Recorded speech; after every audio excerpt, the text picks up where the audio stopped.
तो इससे पहले कि मैं आपका मॉक टेस्ट शुरू करूं, मैं आपको एक छोटी सी जानकारी देता हूं कि मुख्य सेव का स्पेशल पीडीएफ बैच हमारे चैनल पर चल रहा है, जिसकी फीस मात्र 505 रुपए है। बैच का नाम है मुख्य सेव का गरिमा बैच। इस बैच में आपको सभी क्लासेस की पीडीएफ दी जाएंगी, नोट्स की पीडीएफ दी जाएंगी, 10 फुल पेपर जैसे मॉक टेस्ट और उनका सोल्यूशन भी आपको कराया जाएगा। इनसे आप पेपर से पहले बहुत ही अच्छी अपनी तैयारी कर रहे होंगे, जिससे आपकी सफलता सुनिश्चित होगी। अगर आपने सपना देखा है मुख्य सेव का भर्ती में अपना स्थान पक्का करने का, अगर आपको अपनी मेहनत पर भरोसा है, अगर आपको अपने सपनों को सच करने का जज्बा है आप में, तो जरूर जुड़े मुख्य सेव का गरिमा बैच से। व्हाट्सएप नंबर है 94 533 66 279। इस पर व्हाट्सएप करें या टेलीग्राम पर क्यूआरसी हेल्प सर्च करें। इसका लिंक भी आपको डिस्क्रिप्शन बॉक्स में मिल जाएगा। इस बैच में आपको क्या क्या मिलेगा? 3 चरणों में आपकी पूरी तैयारी कराई जाएगी। एक बार आपको थ्योरी पढ़ाई जाएगी, फिर पूरा एमसीक्यू से आपका रिवीजन कराया जाएगा और फिर वन लाइनर से रिवीजन कराया जाएगा। तो हर चीज आपको प्लानिंग के साथ कराई जाएगी, जिससे आपकी सफलता सुनिश्चित हो सके।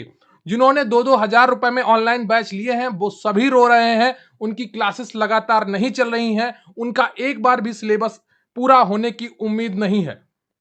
लेकिन आपको गरिमा बैच में 3 बार सिलेबस पढ़ाया जाएगा। एक बार आपको पूरा क्लासेस की पीडीएफ और नोट्स थ्योरी के माध्यम से, फिर आपको पूरा एमसीक्यू के माध्यम से और फिर आपको वन लाइनर के माध्यम से। जब 3 बार आप पूरा सिलेबस देख चुके होंगे, तो एक एक चीज आपके दिमाग में बैठ चुकी होगी और आपका सिलेक्शन हर हाल में पक्का होगा। तो अगर आपने सपना देखा है इस भर्ती में अपना स्थान पक्का करने का, तो मात्र 505 रुपए में जुड़े इस बैच से और अपनी जिंदगी का सफर तय करें, बहुत ही स्वाभिमान के साथ, बहुत ही सम्मान के साथ। तो जरूर जुड़िए मुख्य सेव का गरिमा बैच से, निश्चित रूप से आपका फायदा होगा। तो व्हाट्सएप नंबर 94 533 66 279, इस पर मैसेज करिए, वहां पर आपको पूरी जानकारी प्रोवाइड कर दी जाएगी। आज का आपका पहला प्रश्न है, भारत में सर्वप्रथम टीकाकरण कार्यक्रम किस वर्ष प्रारंभ हुआ? बताइए। पहला प्रश्न है आपका, भारत में सर्वप्रथम टीकाकरण कार्यक्रम किस वर्ष प्रारंभ हुआ? ऑप्शन है आपके, ए ऑप्शन 1970 में, बी 1975 में, सी 1978 में, डी 1980 में। तो बताइए option A B C D में कौन सा ऑप्शन आपका सही हो जाएगा? भारत में सर्वप्रथम टीकाकरण कार्यक्रम किस वर्ष प्रारंभ हुआ? ए 1970 में, बी 1975 में, सी 1978 में और डी ऑप्शन है आपका 1980 में। तो बहुत ही आसान इसका उत्तर है, कई बार यह प्रश्न आपको करवाया गया है। तो बताइए इसका उत्तर कौन सा सही हो जाएगा? भारत में सर्वप्रथम टीकाकरण कार्यक्रम किस वर्ष प्रारंभ हुआ था? तो इसका सही उत्तर है आपका पहले का सी ऑप्शन। क्लियर है आपको? 1978 में सर्वप्रथम टीकाकरण शुरू हुआ था भारत में। तो इसका थोड़ा डिटेलिंग देख लेते हैं, ताकि ये एक इंपॉर्टेंट प्रश्न है और इंपॉर्टेंट टॉपिक है, तो यहां की पूरी जानकारी आपके पास होनी चाहिए। भारत में टीकाकरण कार्यक्रम को वर्ष 1978 में स्वास्थ्य और परिवार कल्याण मंत्रालय, भारत सरकार ने टीकाकरण प्रतिरक्षण ईपीआई के विस्तारित कार्यक्रम के रूप में शुरू किया गया था। ठीक है, टीकाकरण प्रतिरक्षण प्रतिरक्षण के विस्तारित कार्यक्रम यानी कि ईपीआई के रूप में शुरू किया गया था। यह विश्व के सबसे बड़े स्वास्थ्य कार्यक्रमों में से एक है। वर्ष 1885 में टीकाकरण कार्यक्रम, 1885 नहीं होगा, यहां पर 1985 होगा। ठीक है, आप इसे 1985 कर लीजिए। वर्ष 1985 में टीकाकरण कार्यक्रम को सार्वभौमिक टीकाकरण कार्यक्रम यूआईपी के रूप में संशोधित किया। तो जो 1978 में नाम रखा गया था टीकाकरण प्रतिरक्षण के विस्तारित कार्यक्रम, उसका नाम बदलकर क्या रख दिया गया? सार्वभौमिक टीकाकरण कार्यक्रम। क्लियर है आपको? तो सार्वभौमिक टीकाकरण कार्यक्रम कब शुरू हुआ? 1985 से शुरू हुआ। यहां पर 1885 गलत लिखा है, तो जब मैं आपको पीडीएफ दूंगा उसको उसमें इसको सही कर दूंगा। क्लियर है आपको? तो यहां पर 1985 होगा, ये आप ध्यान रखिएगा। ठीक है, कितना होगा? 1985।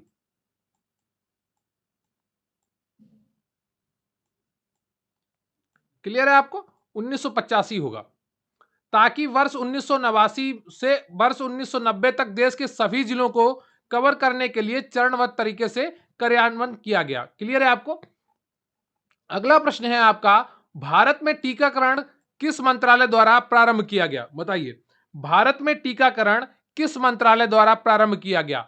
ए स्वास्थ्य परिवार कल्याण मंत्रालय, बी शिक्षा मंत्रालय, सी गृह मंत्रालय, डी नीति आयोग। तो बहुत ही आसान प्रश्न है, इसका उत्तर आपको सही देना चाहिए। तो बताइए, भारत में टीकाकरण किस मंत्रालय द्वारा प्रारंभ किया गया? ए स्वास्थ्य और परिवार कल्याण मंत्रालय, बी शिक्षा मंत्रालय, सी गृह मंत्रालय, डी नीति आयोग। तो दूसरे का कौन सा ऑप्शन आपका सही हो जाएगा? ए ऑप्शन, बिल्कुल। बहुत ही आसान था, इसका उत्तर ए ऑप्शन आपका बिल्कुल सही है। क्लियर है आपको? अगला प्रश्न है आपका, भारत में सार्वभौमिक टीकाकरण कार्यक्रम किस वर्ष प्रारंभ किया गया था? बताइए, भारत में सार्वभौमिक टीकाकरण कार्यक्रम किस वर्ष प्रारंभ किया गया था? 1980 में या 1985 में या 1987 में या 1982 में? बताइए, भारत में सार्वभौमिक टीकाकरण कार्यक्रम किस वर्ष प्रारंभ किया गया था? अभी मैंने जस्ट आपको बताया है पहले प्रश्न के डिटेलिंग में। तो इसका सही ऑप्शन कौन सा हो जाएगा, जल्दी से बताइए। तीसरे का बी ऑप्शन आपका बिल्कुल सही है। क्लियर है आपको? बी ऑप्शन बिल्कुल सही है, 1985 में शुरू किया गया था। क्लियर है आपको? अगला प्रश्न है आपका, दिए गए विकल्पों में से कौन सार्वभौमिक टीकाकरण का उद्देश्य नहीं है? बताइए, दिए गए विकल्पों में से कौन सार्वभौमिक टीकाकरण का उद्देश्य नहीं है? तो ऑप्शन ए है आपका टीकाकरण कवरेज का प्रसार, बी है निगरानी हेतु जिला स्तरीय प्रणाली विकसित करना, सी है आपका निगरानी हेतु पंचायत स्तरीय प्रणाली विकसित करना, डी है आपका वैक्सीन निर्माण में आत्मनिर्भरता प्राप्त करना। तो बताइए, दिए गए विकल्पों में से कौन सार्वभौमिक टीकाकरण का उद्देश्य नहीं है? तो इसका सही ऑप्शन कौन सा हो जाएगा, जल्दी से बताइए। तो चौथे का जो सही ऑप्शन है आपका, वो है कौन सा? सी। क्लियर आपको? पंचायत स्तर पर नहीं विकसित करना था, सिर्फ जिला स्तर तक ही ये सीमित था। तो टीकाकरण निगरानी हेतु पंचायत स्तरीय नहीं, अपितु जिला स्तरीय प्रणाली विकसित करने का उद्देश्य था। अगला प्रश्न है आपका, गर्भवती महिलाओं को गर्भावस्था के दौरान टिटनेस टॉक्साइड टीटी के कितने टीके लगवाने चाहिए? बताइए, गर्भवती महिलाओं को गर्भावस्था के दौरान टिटनेस टॉक्साइड टीटी के कितने टीके लगवाने चाहिए? ऑप्शन ए है आपका 2, बी है 3, सी है आपका 4 और डी है आपका 5। बताइए, एबीसीडी में कौन सा ऑप्शन आपका सही हो जाएगा? गर्भवती महिलाओं को गर्भावस्था के दौरान टिटनेस टॉक्साइड के कितने टीके लगवाने चाहिए? तो पांचवें का जो सही ऑप्शन है आपका, वो ए है। क्लियर है आपको? पांचवें का सही ऑप्शन क्या है? ए है। क्लियर है आपको? अगला प्रश्न है आपका, गर्भावस्था के दौरान महिलाओं को टिटनेस के 2 टीकों के मध्य कितने दिन का अंतराल रखना चाहिए? बताइए, गर्भावस्था के दौरान महिलाओं को टिटनेस के 2 टीकों के मध्य कितने दिन का अंतराल रखना चाहिए? ए 2 सप्ताह, बी 4 सप्ताह, सी 6 सप्ताह, डी 8 सप्ताह। बताइए, एबीसीडी में कौन सा ऑप्शन आपका सही है? गर्भावस्था के दौरान महिलाओं को टिटनेस के 2 टीकों के मध्य कितने दिन का अंतराल रखना चाहिए? जो छठे का कौन सा ऑप्शन आपका सही हो जाएगा? बी ऑप्शन, 4 सप्ताह का अंतर रखना चाहिए कम से कम। क्लियर है आपको? तो बी ऑप्शन आपका बिल्कुल सही है।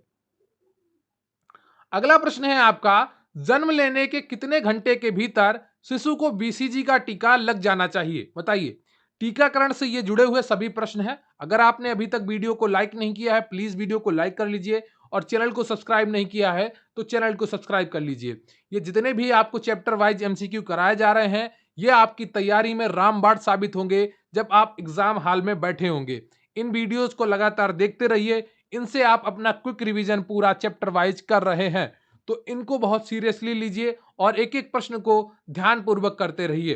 प्रश्न है आपका, जन्म लेने के कितने घंटे के भीतर शिशु को बीसीजी का टीका लग जाना चाहिए? ए 24 घंटे, बी 48 घंटे, सी 36 घंटे, डी 50 घंटे। तो एबीसीडी में कौन सा ऑप्शन आपका सही हो जाएगा? जन्म लगने के कितने घंटे के भीतर शिशु को बीसीजी का टीका लग जाना चाहिए? बताइए, कौन सा ऑप्शन आपका सही होगा सातवें का? तो सातवें का ए ऑप्शन आपका सही होगा, 24 घंटे। क्लियर है आपको? ए ऑप्शन आपका बिल्कुल सही है, 24 घंटे। तो शिशु के जन्म के 24 घंटे के भीतर बीसीजी, पोलियो की खुराक, पोलियो की जीरो खुराक और हेपेटाइटिस बी का टीका लग जाना चाहिए। क्लियर है आपको? अगला प्रश्न है आपका, खसरे की पहली खुराक शिशु को जन्म के कितने दिन पर दिया जाना चाहिए? बताइए। खसरे की पहली खुराक शिशु को जन्म के कितने दिन पर दिया जाना चाहिए? ऑप्शन ए है आपका 4 माह, बी है आपका 5 माह, सी है आपका 9 माह, डी है आपका 12 माह। तो ए बी सी डी में कौन सा ऑप्शन आपका सही हो जाएगा? इसका उत्तर कमेंट करके जरूर बताइएगा। और कमेंट करके यह भी बताइएगा कि केंद्रीय स्वास्थ्य मंत्री का नाम क्या है। भारत के केंद्रीय स्वास्थ्य मंत्री का नाम क्या है? ये उत्तर आप कमेंट करके जरूर बताइएगा। खसरे की पहली खुराक शिशु को जन्म के कितने दिन पर दिए जानी चाहिए? तो बताइए 8वें का कौन सा ऑप्शन आपका सही हो जाएगा? 8वें का सी ऑप्शन बिल्कुल सही है। बिल्कुल सही बता रहे हैं आप। 9 माह हो जाएगा। क्लियर है आपको? 9 माह बिल्कुल सही ऑप्शन है। अगला प्रश्न है आपका विटामिन ए है। बताइए विटामिन ए क्या है? वैक्सीन है या दवा है या सूक्ष्म पोषक तत्व है या इनमें से कोई नहीं है? बताइए विटामिन ए क्या है? वैक्सीन है या दवा है या सूक्ष्म पोषक तत्व है या इनमें से कोई नहीं? तो 9 का कौन सा ऑप्शन आपका सही हो जाएगा? जल्दी से बताइए। बताइए क्या कौन सा ऑप्शन आपका सही होगा? तो 9 का जो सही ऑप्शन है आपका वो सी है। क्लियर है आपको? सूक्ष्म पोषक तत्व है। सी ऑप्शन आपका बिल्कुल सही है। तो विटामिन ए एक सूक्ष्म पोषक तत्व है जिसकी पहली खुराक शिशु को 9 माह की अवस्था पर, दूसरी खुराक 16 से 24 माह की अवस्था पर दिया जाना चाहिए। अगला प्रश्न है आपका 10वां। खसरे की दूसरी खुराक शिशु को जन्म के कितने दिन बाद दिया जाता है? बताइए। खसरे की दूसरी खुराक शिशु को जन्म के कितने दिन बाद दी जाती है? ऑप्शन ए है आपका 10 से 12 माह के मध्य, बी है 16 से 24 माह के मध्य, सी है आपका 24 से 48 माह के मध्य और डी है इनमें से कोई नहीं। तो बताइए एबीसीडी में कौन सा ऑप्शन आपका सही होगा? खसरे की दूसरी खुराक शिशु को जन्म के कितने दिन बाद दी जाती है? तो बताइए 10वें का कौन सा ऑप्शन आपका सही हो जाएगा? बताइए। तो 10वें का बी ऑप्शन आपका सही है। क्लियर है आपको? 16 से 24 माह के मध्य, बी ऑप्शन आपका बिल्कुल सही है। अगला प्रश्न है आपका मीजल्स वैक्सीन शिशु को जन्म के कितने माह के मध्य दिया जाना चाहिए? बताइए। मीजल्स वैक्सीन शिशु को जन्म के कितने माह के मध्य दिया जाना चाहिए? ऑप्शन ए है आपका 9 से 12 माह, बी है 12 से 15 माह, सी है आपका 20 से 24 माह और डी है आपका 24 से 48 माह। बताइए एबीसीडी में कौन सा ऑप्शन आपका सही हो जाएगा? मीजल्स वैक्सीन शिशु को जन्म के कितने माह के मध्य दिया जाना चाहिए? बताइए जल्दी से कौन सा ऑप्शन आपका सही हो जाएगा? मीजल्स वैक्सीन शिशु को जन्म के कितने माह के मध्य दिया जाना चाहिए? ए 9 से 12 माह, बी 12 से 15 माह, सी 20 से 24 माह और डी है आपका 24 से 48 माह। बताइए कौन सा ऑप्शन आपका सही हो जाएगा 11वें का? तो 11वें का जो सही ऑप्शन है आपका वो ए है, 9 से 12 माह के मध्य। क्लियर है आपको? ए ऑप्शन बिल्कुल सही है। अगला प्रश्न है आपका बीसीजी का पूर्ण रूप क्या है? तो आपको फुल फॉर्म बताना है बीसीजी का। बताइए कौन सा ऑप्शन आपका सही हो जाएगा? ऑप्शन ए है आपका वेसिलस क्लोरीन ग्यूरिन या वेसिलस कॉलमेट ग्यूरिन या सी आपका बेसिलस कैडमियम ग्यूरिन या डी है इनमें से कोई नहीं। तो बताइए एबीसीडी में कौन सा ऑप्शन आपका सही हो जाएगा? बीसीजी का पूर्ण रूप है। बताइए क्या है बीसीजी का पूर्ण रूप? तो 12वें का कौन सा ऑप्शन आपका सही हो जाएगा? जल्दी से बताइए। 12वें का बी ऑप्शन आपका बिल्कुल सही है। क्लियर है आपको? बी ऑप्शन आपका बिल्कुल सही है। बेसिलस कॉलमेट ग्यूरिन है। बीसीजी का फुल फॉर्म क्या है? Bacillus कॉलमेट Guérin. क्लियर है आपको? तो बीसीजी का पूर्ण रूप बेसिलस कॉलमेट ग्यूरिन है। यह टीका बचपन में होने वाली गंभीर टीबी रोग की रोकथाम के लिए दिया जाता है। क्लियर है आपको? किसके लिए दिया जाता है?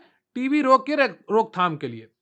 अगला प्रश्न है आपका संपूर्ण भारत में पल्स पोलियो कार्यक्रम कब शुरू किया गया? बताइए। बहुत ही आसान उत्तर है, आप लोगों ने रट्टा मार के रखा होगा। बताइए इनमें से कौन सा ऑप्शन आपका सही है? संपूर्ण भारत में पल्स पोलियो कार्यक्रम कब शुरू किया गया? 1990 में या 1992 में या 1993 में या 1995 में? तो एबीसीडी में कौन सा ऑप्शन आपका सही हो जाएगा? संपूर्ण भारत में पल्स पोलियो कार्यक्रम कब शुरू किया गया?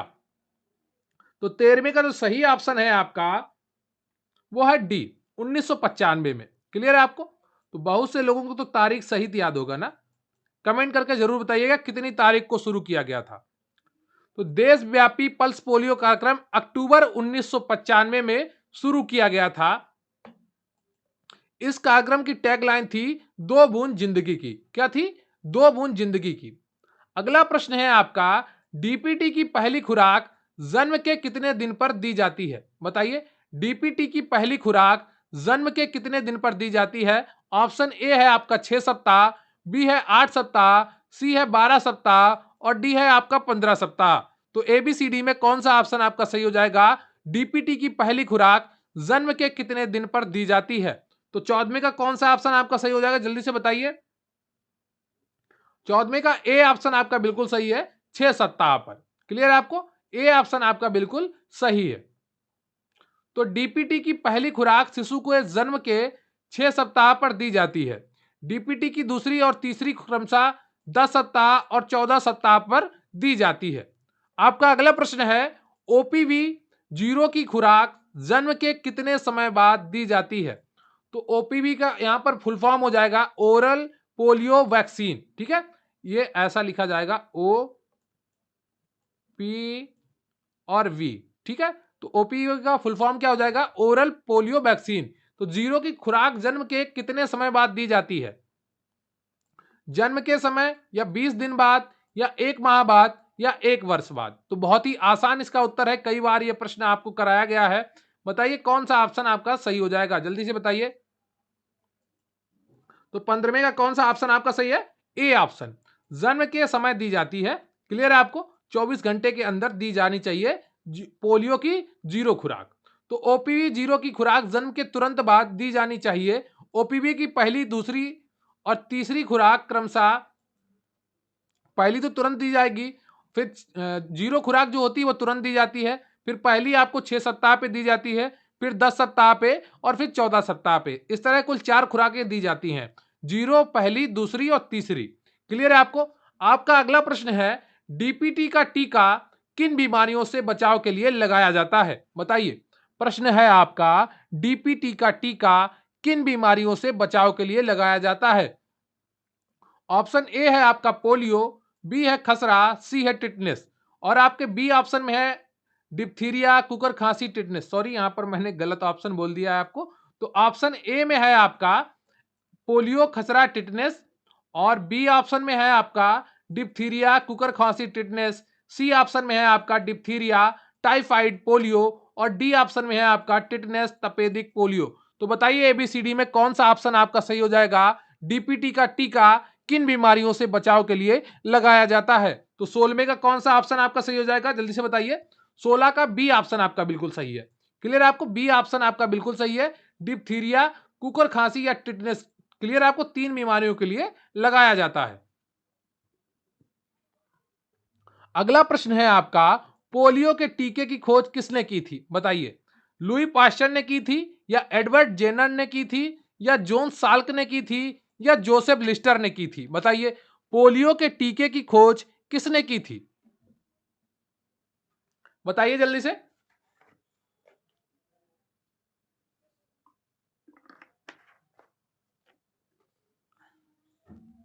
तो पोलियो की टीके की खोज किसने की है? कौन सा ऑप्शन आपका सही है? सी ऑप्शन आपका सही है, जॉन साल्क ने पोलियो के टीके की खोज की है। क्लियर है आपको? सी ऑप्शन आपका बिल्कुल सही है। अगला प्रश्न है आपको, भारत को किस वर्ष पोलियो मुक्त घोषित किया गया? बताइए। ऑप्शन ए है आपका 2010 और बी है आपका 2012 और सी है आपका 2013 और डी है आपका 2014। तो बताइए भारत को किस वर्ष पोलियो मुक्त घोषित किया गया? ए 2010, बी 2012, सी 2013, डी 2014। तो एबीसीडी में कौन सा ऑप्शन आपका सही है? जल्दी से बताइए। तो 18वें का डी ऑप्शन आपका बिल्कुल सही है, 2014 में भारत को पोलियो मुक्त घोषित किया गया। तो भारत को 2014 में आधिकारिक तौर पर पोलियो मुक्त देश का दर्जा प्रदान किया गया। क्लियर है आपको? आपका अगला प्रश्न है, चेचक के टीके का आविष्कार किसने किया था? बताइए। रॉबर्ट कोच ने किया था, या कार्ड लैंड स्टीनर ने किया था, या एडवर्ड जेनर ने किया था, या लुईस पाश्चर ने किया था? बताइए, चेचक के टीके का आविष्कार किसने किया था? 19वां प्रश्न है आपका, रॉबर्ट कोच ने किया था या कार्ल लैंडस्टीनर ने किया था या एडवर्ड जेनर ने किया था या लुई पाश्चर ने किया था? बताइए एबीसीडी में कौन सा ऑप्शन आपका सही हो जाएगा? चेचक के टीके का आविष्कार किसने किया था? बताइए जल्दी से। तो 19 का जो सही ऑप्शन है आपका वो सी है, एडवर्ड जेनर ने किया था। क्लियर है आपको? किसने किया था? एडवर्ड जेनर ने किया था। तो चेचक के टीके की खोज एडवर्ड जेनर द्वारा की गई थी। चेचक पॉक्स वायरस द्वारा होता है, जो कि एक अत्यंत संक्रामक रोग है। क्लियर है आपको? अत्यंत संक्रामक रोग है। क्लियर है आपको? तो ये चीजें रही आपका। तो आज का आपका 20वां प्रश्न है, बीसीजी का टीका किस रोग से बचाव के लिए लगाया जाता है? बताइए बीसीजी का टीका किस रोग से बचाव के लिए लगाया जाता है? ऑप्शन ए है आपका डिप्थीरिया, बी है टीबी, सी है टिटनेस और डी है इनमें से कोई नहीं। यह आपका क्विक रिवीजन है, इसलिए बहुत ही आसानी से आप इसका उत्तर देंगे, बहुत ही समझदारी से उत्तर देंगे, तुक्का बिल्कुल भी नहीं मारेंगे। बीसीजी का टीका किस रोग से बचाव के लिए लगाया जाता है? बहुत ही आसान प्रश्न है। तो 20वें का कौन सा ऑप्शन आपका सही हो जाएगा? 20 का बी ऑप्शन आपका बिल्कुल सही है, टीबी के लिए लगाया जाता है। इसका एक अन्य नाम भी है, कौन सा नाम है जल्दी से कमेंट करके बताइए, फिर मैं आपको बताता हूं। बताइए 20 का बी ऑप्शन आपका बिल्कुल सही हो जाएगा। तो बीसीजी का टीका टीबी यानी कि तपेदिक या यक्ष्मा से बचाव के लिए नवजात शिशु को जन्म के तुरंत बाद लगाया जाना चाहिए। क्लियर है आपको? तो इसके अन्य नाम क्या है? एक तपेदिक है और एक यक्ष्मा है। तो इन नामों को भी आप याद रखेंगे, ताकि अगर आपसे प्रश्न में पूछा जाए इन नामों के बारे में तो आप उसका उत्तर दे सकें। क्लियर है आपको? अगला प्रश्न है आपका, टीका यानी कि वैक्सीनेशन का जनक किसे कहा जाता है? बताइए टीका यानी कि वैक्सीनेशन का जनक किसे कहा जाता है? ऑप्शन ए है आपका एडवर्ड जेनर, बी है डार्विन, सी है जॉन साल्क और डी है आपका रॉबर्ट कोच। तो बताइए एबीसीडी में कौन सा ऑप्शन आपका सही है? टीका यानी कि वैक्सीनेशन का जनक किसे कहा जाता है, यानी कि पहला टीका किसने खोजा था उसको आपको पहचानना है। तो बताइए टीका यानी कि वैक्सीनेशन का जनक किसे कहा जाता है? तो बताइए एबीसीडी में कौन सा ऑप्शन आपका सही हो जाएगा? तो 21 का जो सही ऑप्शन है आपका वो एडवर्ड जेनर है। क्लियर है आपको? कौन सा ऑप्शन आपका सही है? एडवर्ड जेनर है। क्लियर है आपको? तो कमेंट करके जरूर बताइएगा एडवर्ड जेनर ने किस बीमारी का टीका बनाया था। क्लियर है आपको?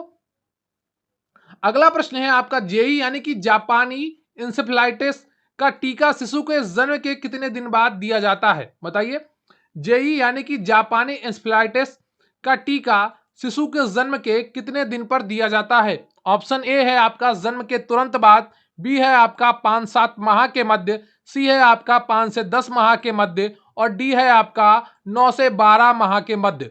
तो एबीसीडी में कौन सा ऑप्शन आपका सही हो जाएगा? जल्दी से बताइए। जेई यानी कि जापानी इंसेफ्लाइटिस का टीका शिशु के जन्म के कितने दिन पर दिया जाता है?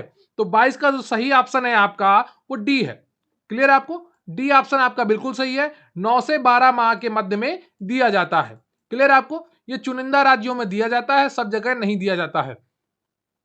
आपका अगला प्रश्न है, एफआईपीवी की कितनी खुराक शिशुओं को दी जाती है? बताइए एक खुराक या दो खुराक या तीन खुराक या चार खुराक? बताइए 23 का कौन सा ऑप्शन आपका सही हो जाएगा? एफआईपीवी की कितनी खुराक शिशुओं को दी जाती है? इसका फुल फॉर्म है फैक्शनल इनएक्टिवेटेड पोलियोमाइलाइटिस वैक्सीन। बताइए तो इसकी खुराक कितनी शिशुओं को दी जाती है? तो इसका सही ऑप्शन है आपका बी। क्लियर? आपको दो खुराक दी जाती है। क्लियर? आपको दो खुराक दी जाती है। तो एफआईपीवी यानी कि फैक्शनल इनएक्टिवेटेड पोलियो माइलाइटिस वैक्सीन की दो आंशिक खुराक शिशुओं को 6 और 14 सप्ताह की उम्र में अंतःस्रावी के रूप में दी जाती है। क्लियर है आपको? अगला प्रश्न है आपका, हेपेटाइटिस बी का टीका शिशुओं को कब दिया जाता है? बताइए बहुत ही आसान उत्तर होगा इसका आपके लिए। बताइए हेपेटाइटिस बी का टीका शिशुओं को कब दिया जाता है? ऑप्शन ए है आपका जन्म के तुरंत बाद, बी है 1 सप्ताह के बाद और सी है आपका 2 सप्ताह के बाद और डी है आपका 48 घंटे के बाद। तो एबीसीडी में कौन सा ऑप्शन आपका सही हो जाएगा? इसका उत्तर कमेंट करके जरूर बताइएगा। हेपेटाइटिस बी का टीका शिशुओं को कब दिया जाता है? तो लगातार पढ़ाई जरूर करते रहें और अपनी सफलता को सुनिश्चित करते रहें। अपनी पढ़ाई के साथ जरूर बने रहें। त्योहार आएंगे, शादियां आएंगी, जन्मदिन आएंगे और तरह तरह की चीजें आएंगी जो आपको आपके मार्ग से भटकाएंगी, लेकिन आपको अपने लक्ष्य पर टिके रहना है और कम से कम 3 घंटा डेली पढ़ाई करनी है मुख्य सेविका भर्ती में अपना स्थान पक्का करने के लिए। तो आपका प्रश्न है, हेपेटाइटिस बी का टीका शिशुओं को कब दिया जाता है? ए ऑप्शन है जन्म के तुरंत बाद, बी है 1 सप्ताह के बाद और सी है 2 सप्ताह के बाद, डी है 48 घंटे के बाद। बहुत से लोगों को मेरा ये बार बार का मोटिवेशन बहुत ही खराब लगता है, कई बार वो लोग कमेंट करके भी बताते हैं, लेकिन मैं चाहता हूं कि जो लोग सीरियस हैं वो अपने लक्ष्य से कभी ना भटकें। इसलिए मैं बार बार बोलता हूं कि कम से कम 3 घंटे दिन में जरूर निकालें अपनी इस भर्ती के लिए। तो हेपेटाइटिस बी का टीका शिशुओं को कब दिया जाता है? जन्म के तुरंत बाद या 1 सप्ताह के बाद या 2 सप्ताह के बाद या 48 घंटे के बाद? तो 24 का कौन सा ऑप्शन आपका सही हो जाएगा, जल्दी से बताइए। 24 का ए ऑप्शन आपका बिल्कुल सही है, जन्म के तुरंत बाद लगाया जाता है। क्लियर है आपको? जन्म के तुरंत बाद लगाया जाता है। तो प्लीज वीडियो को लाइक कर लीजिएगा और चैनल को सब्सक्राइब कर लीजिएगा। आपका अगला प्रश्न है, रोटा वायरस वैक्सीन आरवीवी की कितनी खुराक शिशुओं को दी जाती है? बताइए, रोटा वायरस वैक्सीन जिसको शॉर्ट में आरवीवी कहा जाता है कि कितनी खुराक शिशुओं को दी जाती है? 1 खुराक या 2 खुराक या 3 खुराक या 4 खुराक? तो बताइए एबीसीडी में कौन सा ऑप्शन आपका सही है? रोटा वायरस वैक्सीन यानी कि आरवीवी की कितनी खुराक शिशुओं को दी जाती है? तो 25 का कौन सा ऑप्शन आपका सही हो जाएगा? सी ऑप्शन आपका बिल्कुल सही है, 3 खुराक दी जाती है। क्लियर है आपको? 3 खुराक दी जाती है। तो शिशुओं को रोटा वायरस वैक्सीन यानी कि आरवीवी की 3 खुराक क्रमशः 6 सप्ताह, 10 सप्ताह और 14 सप्ताह की उम्र में दी जाती हैं। क्लियर है आपको? 3 खुराक दी जाती हैं। यह शिशुओं को रोटा वायरस या डायरिया से सुरक्षा प्रदान करता है।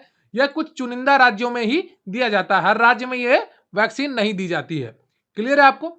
अगला प्रश्न है आपका, पीसीवी यानी कि न्यूमोकोकल कंजुगेट वैक्सीन की 2 प्राथमिक खुराक कब दी जाती हैं? बताइए, पीसीवी की 2 प्राथमिक खुराक कब दी जाती हैं? ऑप्शन ए है आपका 2 से 4 सप्ताह और बी है 6 सप्ताह और 14 सप्ताह। यहां पर आ की मात्रा और होगी, उसको ध्यान रखिएगा। और सी ऑप्शन है आपका 9 और 12 सप्ताह, डी है आपका 15 और 20 सप्ताह। तो एबीसीडी में कौन सा ऑप्शन आपका सही हो जाएगा? पीसीबी की 2 प्राथमिक खुराक कब दी जाती हैं? तो 26 का जो सही ऑप्शन है आपका वो बी है। क्लियर आपको? 6 और 14 सप्ताह। क्लियर आपको? बी ऑप्शन आपका बिल्कुल सही है। तो पीसीवी यानी कि न्यूमोकोकल कंजुगेट वैक्सीन का टीका शिशु को 6 और 14 सप्ताह की उम्र में 2 प्राथमिक खुराक के रूप में दिया जाता है। यह शिशुओं और बच्चों को स्ट्रेप्टोकोकस न्यूमोनिया से होने वाली बीमारी से बचाता है। क्लियर है आपको? तो एक एक चीज आपको बताई जा रही है ताकि आप अपनी परीक्षा के लिए पूरी तरह तैयार हो सके। अगला प्रश्न है आपका, पेंटावैलेंट वैक्सीन कितनी बीमारियों से बच्चों की रक्षा करती है? बताइए, पेंटावैलेंट वैक्सीन कितनी बीमारियों से बच्चों की रक्षा करती है? ऑप्शन ए है आपका 2, बी है 3, सी है 5 और डी है आपका 7। तो एबीसीडी में कौन सा ऑप्शन आपका सही हो जाएगा? पेंटावैलेंट वैक्सीन कितनी बीमारियों से बच्चों की रक्षा करती है? तो ए है 2, बी है 3, सी है 5 और डी है आपका 7। तो एबीसीडी में कौन सा ऑप्शन आपका सही है, जल्दी से बताइए। तो 27 का जो सही ऑप्शन है आपका वो सी है। क्या है? सी, 5 बीमारियों से रक्षा करती है। क्लियर आपको? कितनी बीमारियों से रक्षा करती है? 5 बीमारियों से करती है। तो पेंटावैलेंट वैक्सीन बच्चों को 5 बीमारियां कौन कौन सी हैं? एक तो आपकी डिप्थीरिया है, दूसरी आपकी टिटनेस है, तीसरी पर्टूसिस है और चौथी आपकी हीमोफिलिसिस इन्फ्लुएंजा टाइप बी और हेपेटाइटिस बी से बचाने के लिए एक संयुक्त टीका है। इसकी 3 खुराकें दी जाती हैं। कब कब दी जाती है? 6, 10, 14। तो हर एक जानकारी आपके लिए महत्वपूर्ण है। इसी तरीके से आपको पढ़ना है कि कौन सी वैक्सीन कब दी जाती है, कितना अंतराल होता है, कौन सी वैक्सीन किस बीमारी के लिए दी जाती है, किस वैक्सीन में एक से अधिक बीमारियां को इलाज छुपा हुआ है। तो ये चीजें आपको ध्यान रखनी है। यही आपकी परीक्षा में पूछा जाएगा और कुछ अन्य नहीं आएगा। बताइए ओपीवी का पूर्ण रूप क्या है? ये मैं आपको बता चुका हूं, तो जल्दी से बताइए एबीसीडी में कौन सा ऑप्शन आपका सही हो जाएगा? ओपीवी का पूर्ण रूप क्या है? ओपन पोलियो वैक्सीन या ओरल पोलियो वैक्सीन या ओरल पर्टूसिस वैक्सीन या इनमें से कोई नहीं? तो 28 का कौन सा ऑप्शन आपका सही हो जाएगा, जल्दी से बताइए। बहुत ही आसान उत्तर है इसका आपके लिए। तो 28 का जो सही ऑप्शन है आपका वो कौन सा हो जाएगा, जल्दी से बताइए। 28 का बी ऑप्शन आपका बिल्कुल सही है, ओरल पोलियो वैक्सीन। क्लियर है आपको? तो ओपीवी का पूर्ण रूप ओरल पोलियो वैक्सीन है, इसे मुंह में 2 बूंद के रूप में दी जाती है। अगला प्रश्न है आपका, सार्वभौमिक टीकाकरण कार्यक्रम के माध्यम से टीका लगाया जाता है, तो बताइए सार्वभौमिक टीकाकरण कार्यक्रम के माध्यम से किन्हें टीका लगाया जाता है? क्या गर्भवती महिला को लगाया जाता है, क्या केवल शिशु को लगाया जाता है, क्या केवल बच्चे को लगाया जाता है, या उपरोक्त सभी को लगाया जाता है? तो सार्वभौमिक टीकाकरण कार्यक्रम के माध्यम से टीका किसे लगाया जाता है?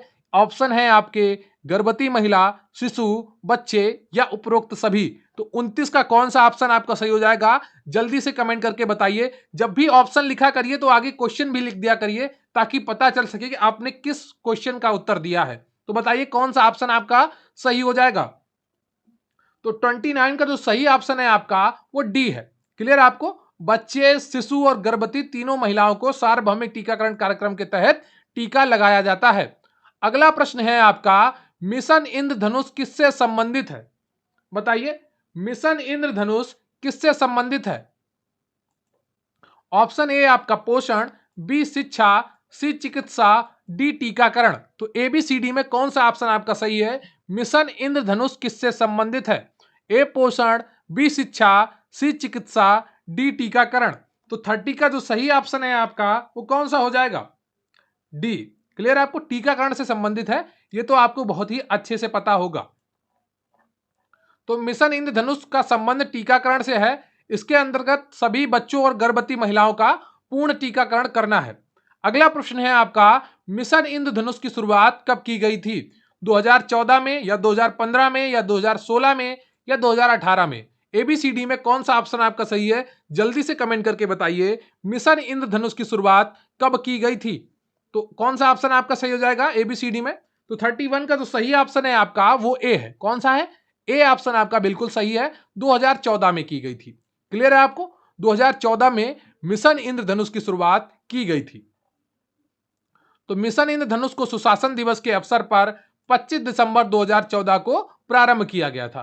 क्लियर है आपको? रेबीज रोधी टीके की खोज किसने की थी? बताइए रेबीज रोधी टीके की खोज किसने की थी? अलेक्जेंडर फ्लेमिंग ने की थी, या एडवर्ड जेनर ने की थी, या रॉबर्ट कोच ने की थी, या लुई पास्चर ने की थी? बताइए रेबीज रोधी टीके की खोज किसने की थी? 32 का कौन सा ऑप्शन आपका सही हो जाएगा, जल्दी से बताइए। तो 32 का जो सही ऑप्शन है आपका वो डी है, लुई पास्चर ने की थी। क्लियर है आपको? किसने की थी? लुई पास्चर ने की थी। तो रेबीज रोधी टीके की खोज फ्रांसीसी वैज्ञानिक लुई पास्चर ने की थी। किसी पागल जानवर के काटने के 72 घंटे के अंदर रेबीज रोधी टीका लगवाना आवश्यक है। अगला प्रश्न है आपका, गहन मिशन इंद्रधनुष का शुभारंभ कब किया गया? बताइए गहन मिशन इंद्रधनुष का शुभारंभ कब किया गया? ए 2015 में, बी 2016 में, सी 2017 में, डी 2019 में? तो एबीसीडी में कौन सा ऑप्शन आपका सही हो जाएगा? गहन मिशन इंद्रधनुष का शुभारंभ कब किया गया? तो 33 का कौन सा ऑप्शन आपका सही है? 33 का सी ऑप्शन आपका सही है, 2017 में किया गया। क्लियर आपको? 2017 में किया गया। तो गहन मिशन इंद्रधनुष का शुभारंभ प्रधानमंत्री श्री नरेंद्र मोदी द्वारा अक्टूबर 2017 को किया गया। अगला प्रश्न है आपका, मिशन इंद्रधनुष के अंतर्गत किस रोग से संबंधित टीका उपलब्ध है? बताइए मिशन इंद्रधनुष के अंतर्गत किस रोग से संबंधित टीका उपलब्ध है? ऑप्शन ए है आपका टिटनेस, बी पोलियो, सी खसरा, डी उपयुक्त में से सभी। तो बताइए कौन सा ऑप्शन आपका सही हो जाएगा? मिशन इंद्रधनुष के अंतर्गत किस रोग से संबंधित टीका उपलब्ध है? तो 34 का कौन सा ऑप्शन आपका सही हो जाएगा? टिटनेस का भी उपलब्ध है, पोलियो का भी उपलब्ध है, खसरा का भी उपलब्ध है। तो डी ऑप्शन आपका बिल्कुल सही है, उपरोक्त सभी। क्लियर है आपको? तो ये चीजें आपको याद रखनी है। क्लियर है आपको? एक एक चीज आपको ये याद रखनी है। मिशन इंद्रधनुष के अंतर्गत 7 रोगों के निवारणीय टीके उपलब्ध हैं। एक तो आपका टिटनेस हो गया, फिर पोलियो हो गया, फिर खसरा हो गया, फिर डिप्थीरिया हो गया, काली खांसी, टीबी, हेपेटाइटिस बी आदि। तो ये 7 बीमारियां हैं, इनके टीके मिशन इंद्रधनुष के तहत उपलब्ध हैं। अगला प्रश्न है आपका, निम्नलिखित में से कौन सा रोग टीकाकरण द्वारा नियंत्रित नहीं किया जा सकता है? बताइए इनमें से कौन सा ऐसा रोग है जो टीकाकरण के द्वारा नियंत्रित नहीं किया जा सकता है? ऑप्शन ए है आपका डिप्थीरिया, बी है आपका हेपेटाइटिस बी और सी है आपका मधुमेह और डी है आपका पोलियो। तो एबीसीडी में कौन सा ऑप्शन आपका सही हो जाएगा? जल्दी से कमेंट करके बताइए। निम्नलिखित में से कौन सा रोग टीकाकरण द्वारा नियंत्रित नहीं किया जा सकता है? बताइए। 35 का कौन सा ऑप्शन आपका सही हो जाएगा? सी ऑप्शन आपका बिल्कुल सही है, मधुमेह। डिप्थीरिया का टीका लगता है, आपको पता है। हेपेटाइटिस बी का टीका लगता है, आपको पता है। पोलियो का भी टीका दिया जाता है, आपको पता है। सी मधुमेह का कोई टीका नहीं होता है। क्लियर है आपको? अगला प्रश्न है आपका, सार्वभौमिक प्रतिरक्षण कार्यक्रम यूपीआई कितने बीमारियों से सुरक्षा प्रदान करती है? बताइए। सार्वभौमिक प्रतिरक्षण कार्यक्रम यूपीआई कितने बीमारियों से सुरक्षा प्रदान करती है? ऑप्शन ए है आपका 6, बी है 8, सी है 10 और डी है 12। तो एबीसीडी में कौन सा ऑप्शन आपका सही है, जल्दी से बताइए। तो 36 का जो सही ऑप्शन है आपका वो डी है। क्लियर है आपको? 12 बीमारियों से सुरक्षा प्रदान करती है। क्लियर है आपको? डी ऑप्शन आपका बिल्कुल सही है। अगला प्रश्न है आपका, कोविड 19 टीकाकरण अभियान भारत में कब शुरू किया गया? बताइए। कोविड 19 टीकाकरण अभियान भारत में कब शुरू किया गया? जनवरी 2020 में या जनवरी 2021 में या फरवरी 2020 में या फरवरी 2021 में? तो बताइए एबीसीडी में कौन सा ऑप्शन आपका सही है? कोविड 19 टीकाकरण अभियान भारत में कब शुरू किया गया? तो इसका बहुत ही आसान उत्तर है और आप लोगों को पता होगा। बताइए जल्दी से। तो 37 का बी ऑप्शन आपका बिल्कुल सही है। जनवरी 2021 में कोविड 19 यानी कि कोरोना की वैक्सीन प्रारंभ की गई थी। क्लियर आपको? तो जनवरी 2021 में भारत में सबसे बड़ा टीकाकरण अभियान की शुरुआत हुई। कोविड 19 का पहला टीका भारत में एम्स के सफाई कर्मी मनीष कुमार को लगाया गया। क्लियर है आपको? एम्स के सफाई कर्मी मनीष कुमार को लगाया गया।